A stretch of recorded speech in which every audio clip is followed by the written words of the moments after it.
ዝኸበርካ ህዝቢ ትግራይ እዚ መልእክት እዚ አበት ጉጅሌ ጥፋዓት ተገዲድና ዛዕተናዮ መህዘን ኩነታት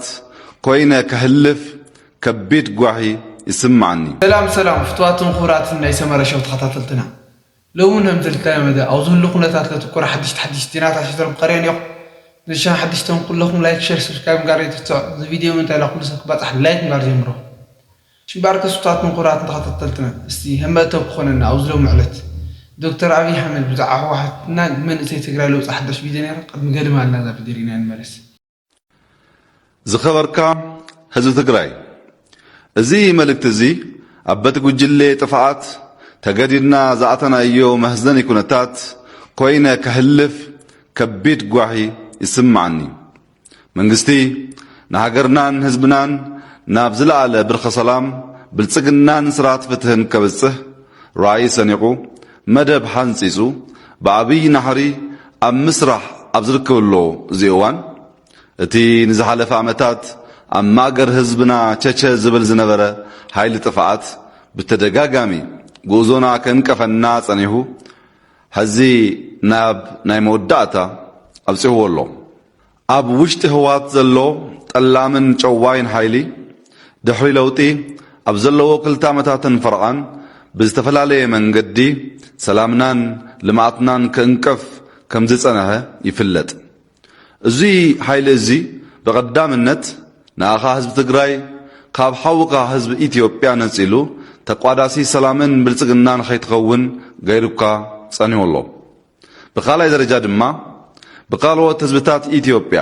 ክትጽላዕ ብስምካ ብዙሕ ሕማቅ ዘበለ ሰሪሑ በቀጻልነት ነቲ ብደምን አጽምን ደቅኻ ዝተኸልካዮ ህገ መንግስቲ ብግልጺ ሓደ በሃደ ተሂስዎ እዚ ኃይል እዚ ንስሙ ህገ መንግስቲ ይከበር እናበለ ንህገ መንግስቲ ሓደ በሃደ ምጥሓስ ጀሚሩ ከማብነት በመጀመሪያ በፓርላማ ዝወጹ ህግታት በውሳኔ ነጽጉ በካላይ ደረጃ ካብ ህግ ወጻይ ምስ ዓለም ለኸ ትካላትን ሃገራትን በጎኒ ርክባት ጀሚሩ በሳልሳይ أملا علمن حجرنان بستكسته لبدا فيروس مخنيات بفيدريشن مكربيت توسنة ناي مرجع منوح والثاني بجلس تهيزو زي الجاوي مرجع أكاهدو برابع درجة نفيدرالاوي منجست قناق الله منجستات عفلتو أي حبنيلو ركب بتحو همشاي أفكارات كللات مزركبو الصبات النات شارخة سلام يزرغن هيوت نصوحات زيغاتات يتفقن الله زخبر كهزبنا اتيقى بنيا قجلي كله سرعات ألبو سقمتات كوستر كالله نخبرخان دهننت كان كبل منقستي والحانتي سقمتي عوسدن بفلاي دما أبزي وانزيا قدامنتنا قرونان أنبتان مكلخال كمو دما زبصحو أخلي مكابن سلازخونه ناب كمزي عينات كنتات كنعتو فصمنا احسبنا نيرنا اتوم زدقسكو من كالوت مكنياتات ناب حيل سقمتي زدفو انكم تنبرو نخبركان دهننت كان لنا والحان سقمتي ايوسدنا زكبركا حزبنا زي ابوشت هوات زدفتر قلول قبنيا حيلي اموداتي نتي مساخا ناستات اسرامتات زنبره زحلوكا صقم كاز تخافله مساكا زتزامدن حيل مكلكال دكيسو خلو اب كامبتات اتيو بزسك منقدي متقعتي فنيو نتي نسخا من سلام تخون مسوعات سكفله سمين زي اب علم ترايو بزي فلت منقدي تقعت ابصحو زي غبر خلو منم عينت ركبات يحلو تليفونن الكتريكن قريزو اب صلمات غيرو زخبر كحزبنا منغستي ناي حيلي سقمتي نمتراف زريو تغستي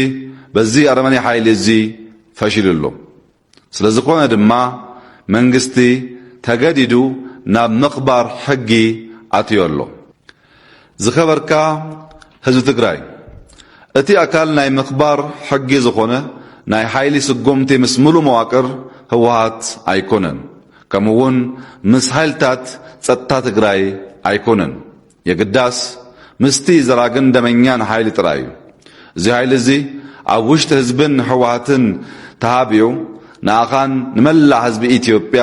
ዝዘርግ ዘሎ ሓይሊ እዩ ምስ እዚ ተኣሳሲሩ ኣብ ከይዲ ምኽባር ሕጊ ናይ ኣየር ጥቃት ክህሉ ይክእል እዩ እቲ ጥቃት ንሲቪላት ኢላማ ዘይኮነስ እቲ ሓደገኛ ሓይሊ ዝገበቶም ኣቕምታት ኢላማ ዝገብር እዩ ይኹን እምበር ዘይተሓሰበ ጎናዊ ሓደጋ ከይስእብ ሲቪላት ኣብ ከተማታት ተኣኪብካ ምንቅስቃስ ክትቐንሱ ይሕበር ስለዝኾነ ድማ ህዝቢ ትግራይ ምስ እቲ ወገንካ ዝኾነ ሓይሊ ምክልካል ሓቢርካ ዕድመ እዚ ጸላኢ ክትህፀርን ካብ ዝተደበቐሉ ጉድጓድ ኣውፂኻ ንኣባላት ምክልካል ከተረክብ ወይ ድማ ክትሕብር ካልኣይ ምስ ሓይልታት ምክልካል ሓቢርካ ነዚ ኣረመኔ ሓይሊ እዚ ከተቃብጽ እሞ ብፍጥነት ናብ ስራሕቲ ልምዓት ክትኣቱ ፀውኢተይ ይቐርብ ዝኸበርኩም ሓይልታት ጸጥታ ትግራይ እዚ ገበነኛ ሓይሊ እዚ ንኣኻትኩም ከም መከላከሊ ተጠቂሙ ንህዝቢ ትግራይ ኣብ ሓደጋ ዘውደቀ ሓይሊ እዩ መንግስቲ ምስቲ እኩይ ሓይሊ እምበር ምሳኻትኩም ተጻብኦ ከም ዘይብሉ ፈሊጥኩም ኣብ ምውጋድ እዚ እኩይ ሓይሊ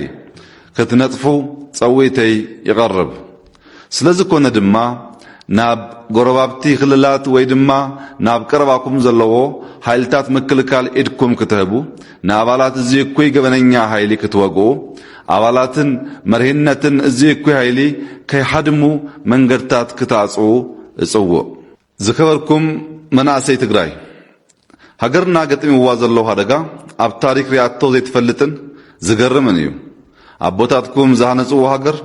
ኣያታትኩም ዝተሰውሉ ሃገር በዚ እኩይ ሓይሊ ተደፊራ ኣላ እዚ ሓይሊ ኣብ ሓፂር ግዜ ንህግ ክቅርብ ኣለዎ ስለዝኮነ ድማ ኣንጻሩ ክትለኣሉን ኣብ ሓፂር እዋን እማምና ዛዚምና ናብ ጉዳይ ልማትና ክንኣቱ ክትህገዙን ይጽውዕ ኢትዮጵያ ክትስዕር እያ ይቀኒየለይ ስለዚ ሰላም እውን ክመጽእ እንተኮይኑ ውሽጣዊ ዓቕሚ የድልየና ንሰላም ተሓሲሙ ካብኡ ንላዕሊ ዝኸይድ ተኮይኑ እውን ህዝቢ ትግራይ መኪቱ ክወፅእ ዓቕሚ የድልዮ ዓቕሚ ማለት ልዕሊ ኩሉ ኢኮኖሚ እዩ ኢኮኖሚያዊ ዓቕምኻ ፋይናንሳዊ ዓቕምኻ እንድሕር ዘይተጠናኺሩ ብቐሊሉ ኢኻ ትስበር ስለዚ ጸላእትና ከይተኮሱ ክቐትሉና ጸላእትና ከይተኮሱ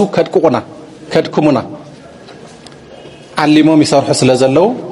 ንሕና ከዓ ብሄራዊ ሓድነትና ሓሊና ካብ ትርከብ ንእሽተይ ሃፍቲ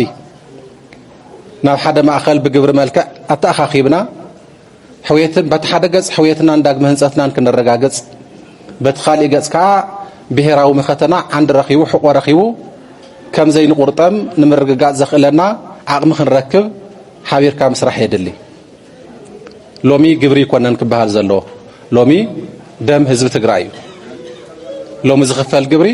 ህዝቢ ትግራይ ንምድሓን ዝትከል ኢንፊዥን እዩ ሽምባር ከስቷትን ኩራትን ተኸታተልትና ሎም ዕለት ለሓርና ሚዲታት እዚኣቶም መስ ነይሮ ትሞችኩም እናተስፋ ንገብር እስካብ ፃል ንጋነ ብለለኹም ወሰናይ ፃኒሕትኩም ነልኹም እናተመንና ኣብዚአን ሰናይት